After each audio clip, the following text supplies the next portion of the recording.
नमस्कार, बिहान संवाद के डिजिटल प्लेटफॉर्म में आप सभी दर्शकों का स्वागत है। हम हैं प्रगतिशील लेखक संघ के 13वें मध्य प्रदेश के सम्मेलन में, राज्य स्तरीय सम्मेलन में, और यहाँ हम बात करने वाले हैं कुछ गांधीवादी विचारकों से जो जमीनी स्तर पर काम कर रहे हैं और लोक संस्कृतियों को एकत्रित करने का काम कर रहे हैं, आपके बघेली लोक संस्कृतियों को एकत्रित करने का काम कर रहे हैं। तो आइए मिलते हैं संतोष द्विवेदी जी से, और यहाँ नरेंद्र बहादुर सिंह जी हैं। आइए हम कुछ मेहमानों से बात करेंगे और जानेंगे कि यहाँ की लोक संस्कृतियों को ये कब से संग्रहित करने का काम कर रहे हैं। और अब इनकी एक किताब भी इन्होंने अभी लाई है, एक किताब है बघेली लोक संपदा, तो उसके विषय में भी जानेंगे। तो बहुत धन्यवाद हमसे जुड़ने के लिए। आप कब से ये काम कर रहे हैं लोक संस्कृतियों के लिए, उसके संग्रहण के लिए? कब से ये काम चल रहा है? ये मैं तो इसमें लंबे समय से जुड़ा ही हूँ, पर इसमें सबसे महत्वपूर्ण काम जो किया है वो नरेंद्र बहादुर सिंह जी ने किया है। ऐसा समझिए कि उन्होंने तो अपना पूरा जीवन ही इस काम के लिए समर्पित कर दिया। गांव-गांव में घूम घूम करके बघेली लोक संपदा के जानकार जो पुराने लोग हैं, जो उम्रदराज लोग थे और जिन्होंने अपने बाप दादा से, पुरखों से वो चीज़ें स्मृति में सहेज के रखी हुई थी, तो उनके साथ बैठ बैठ करके उन्होंने लगभग 25,000 लोकगीत अलग अलग समय पर गाए जाने वाले, उसमें ऋतु गीत हैं, संस्कार गीत हैं, श्रम गीत हैं, तो इतना वैविध्यपूर्ण लोक गीतों का संसार है। उनका इन्होंने विपुल संकलन किया है। और अब जब हम उनके पूरे संकलन को क्लासिफाई करके प्रकाशन की प्रक्रिया में जा रहे हैं, तो 25 ग्रंथ बन रहे हैं, माने किताबें नहीं कह सकते उसको हम। हर एक किताब लगभग 500 से 600 पेज की एक किताब बन रही है, वो अपने आप में एक ग्रंथ है। तो अभी जो 2 किताबें नरेंद्र बहादुर जी के संकलन के आधार पर तैयार हुई हैं, वो मूलतः सोहर राग परंपरा पर आधारित किताबें हैं। दोनों किताबें आ चुकी हैं, 2 किताबें आ चुकी हैं, भाग 1, भाग 2।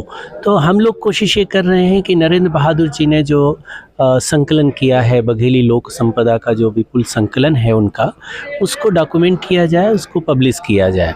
तो मोटे तौर पर इसमें जो गीत हैं, फिर लोक संस्कृति के जो अलग अलग तत्व हैं, चाहे वो कृषि पर कृषि के जीवन से आधारित हों, या घर बनाने की तौर तरीके हों, या खान पान का अपना तौर तरीका हो, रहन सहन का तरीका हो, उसके जो जितने विविधतापूर्ण तत्व हैं उन सब का संकलन कर रहे हैं। इवन उस समय जो ऑर्नामेंट्स हैं जो अब चलन के बाहर हो गए हैं, वो बर्तन जो अब चलन के बाहर हो गए हैं, उन सब का भी एक संकलन कर रहे हैं। तो कोशिश नरेंद्र जी की ये है कि एक तो डॉक्यूमेंट करके बुक फॉर्म में उसको लाया जाए, और एक इस तरह का संग्रहालय तैयार किया जाए जिसमें उन पुरानी चीज़ों का विधिवत उसमें डिस्प्ले हो, ताकि लोग उसको देख सकें, जान सकें कि हम किस सभ्यता और संस्कृति के वारिस हैं, उसके मूल तत्व क्या हैं, कहाँ कहाँ वो सुरक्षित हैं, और उससे हम कैसे सीख सकते हैं और आगे बढ़ सकते हैं। तो आइए हम नरेंद्र जी से बात करते हैं जिन्होंने इसका संकलन किया है।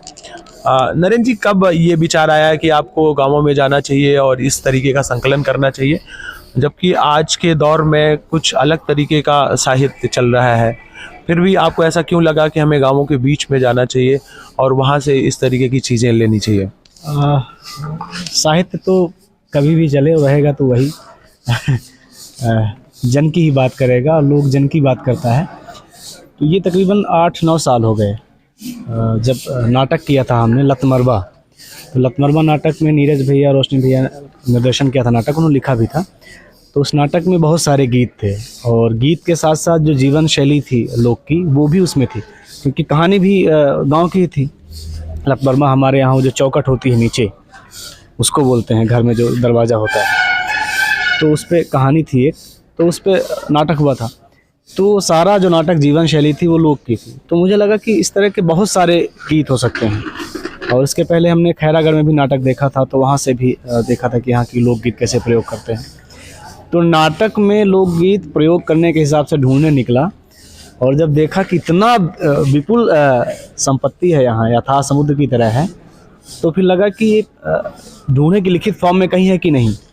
तो सचमुच आज से 7-8 वर्ष पहले 2-3 लोग रीवा के हैं जिनका कुछ संग्रह था। रविरंजन जी का कुछ कहावतों का था, बाबूलाल भैया का तो तब से अब तक है, वो तो परंपरा पुरुष ही हैं, और एक कोई और थे जिन्होंने संस्कार गीतों का किया है, और बाकी कोई किताबें नहीं थी। आदिवासी लोक कला परिषद बघेलखंड के जो रिसर्च वर्क थे अलग अलग तरह के, लेकिन गीतों का संकलन का नहीं था। मुझे लगा कि ये तो 10-20 साल आने वाले सालों में तो सब खत्म हो जाएगा, कहीं लिखित फॉर्म में है ही नहीं। तो इसलिए संग्रह किया, संकलन करते गए गांव-गांव घूमकर। पहले सीधी क्षेत्र था, फिर भैया से मिले तो भैया ने कहा कि ये बहुत छोटी जगह है, इतना तो पूरे घूमो।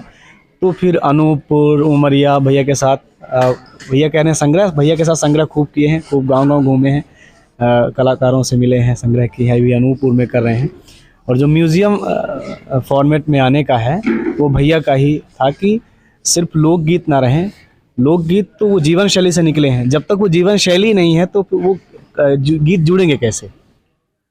तो म्यूज़ियम बनाने का भैया ने कहा कि जो हमारा खान पान है, जो हमारे बर्तन हैं, जो हमारी चीज़ें उपयोग जीवन शैली में होती रही हैं, चाहे जो भी हों, वो कृषि की हो, दिनचर्या की जीवन शैली की हो, या पहनावा हो, ऑर्नामेंट्स हो, सबको संग्रहित करना है, एक म्यूज़ियम बनाना है। तो वो भी काम चल रहा है। गीतों का तो लगभग बहुत सारा हो चुका है, लेकिन गीत एक ही तरह के गीत बहुत हैं। जैसे मेरे पास 450 के आसपास अभी कर्मा है, तो कर्मा सिर्फ 450 नहीं होंगे, मुझे लगता है 4000 होंगे। तो ये और लोगों का भी काम है, क्योंकि इतना तो घूम नहीं सकते, कर नहीं सकते, तो बाकी तमाम लोग जुड़ें और कर सकते हैं, संग्रह करें।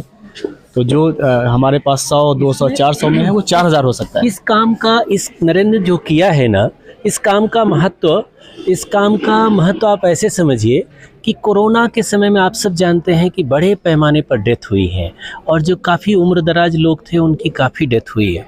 तो मैं आश्चर्यजनक आपको बात बताता हूँ, और उससे आपको इनके काम का महत्व समझ में आएगा कि बघेलखंड की कुछ ऐसी उम्रदराज महिलाओं से इन्होंने बहुत सारे गीत लिखे, और उम्रदराज महिलाएं थीं, और इस कोरोना में लगभग उसमें से दर्जन भर महिलाएं अब इस दुनिया में नहीं हैं।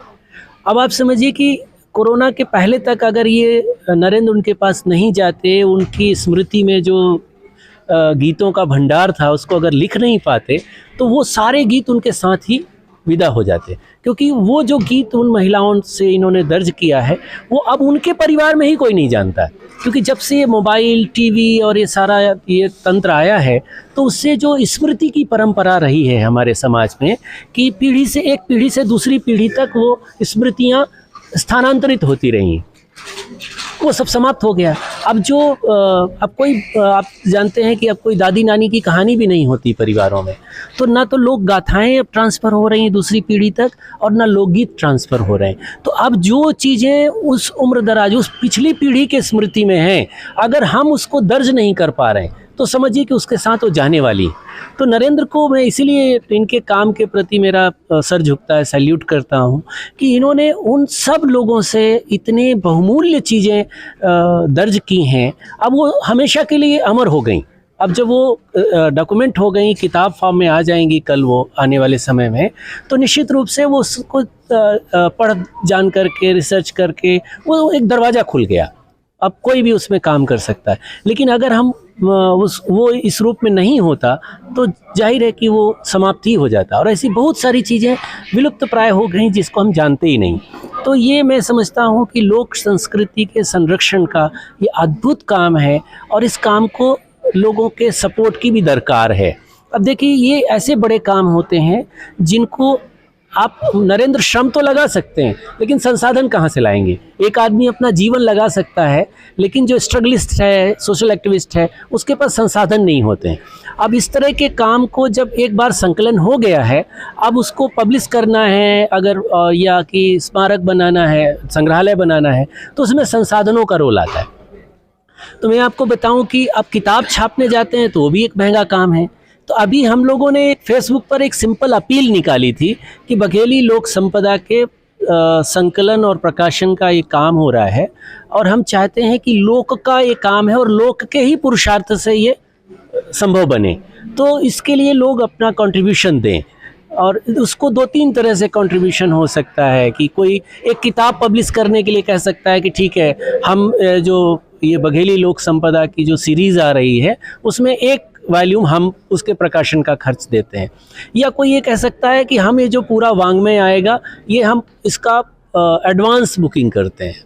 तो अगर वो पहले से हमको पैसा दे देते हैं तो हमारी जब किताबें छपती जाएंगी वो किताबें हम उनको देते जाएंगे, या किताब खरीद करके या कंट्रीब्यूशन दे करके भी इसको मदद कर सकते हैं। संग्रहालय के लिए भी हम लोगों ने एक अपील जारी की है कि तमाम परिवारों में ऐसा होता है कि पुरानी चीज़ें उनके घर में हैं और बड़ी महत्व की चीज़ें, लेकिन कई बार आज आप देख रहे होंगे कि लोग पुरानी चीज़ों को रखने के लिए, सहेजने के लिए जगह ही नहीं है उनके पास, न रुचि है न जगह है, तो वो फिर उसको कबाड़ में दे देते हैं। तो हमने कहा कि अगर ऐसी पुरानी चीज़ें किसी के पास हैं जो संग्रहालय की वस्तु बन सकती हैं तो वो संग्रहालय को दे दें।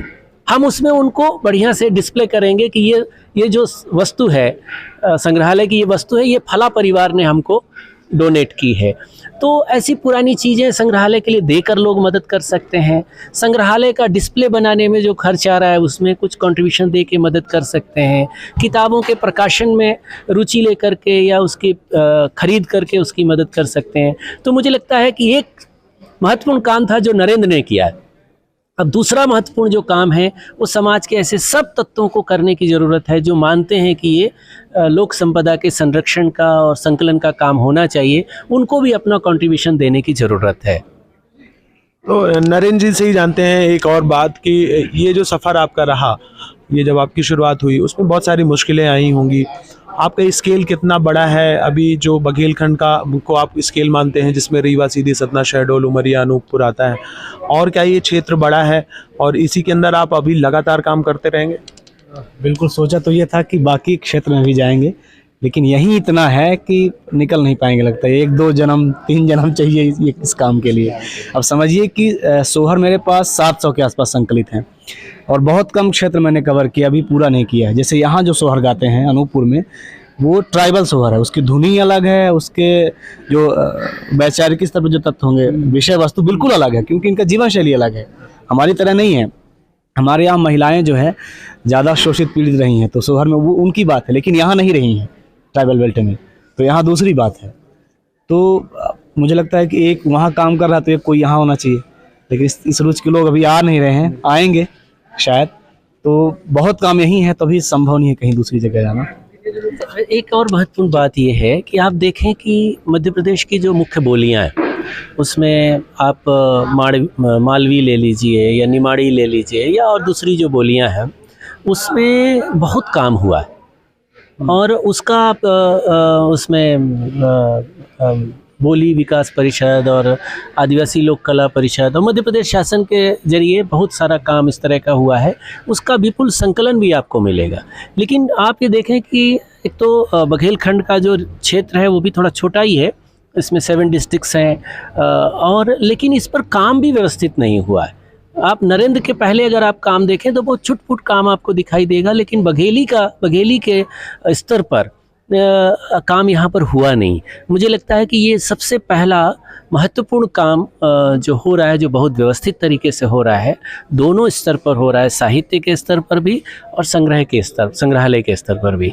ये अनपैरेलल वर्क है, तो इसलिए इसको मैं अपील करता हूँ सब बघेलखंड के लोगों से ही कि बघेलखंड के लोग सक्षम बने और उदार बने और अपनी ही चीज़ों को संरक्षित करने के लिए, सहेजने के लिए आगे आए।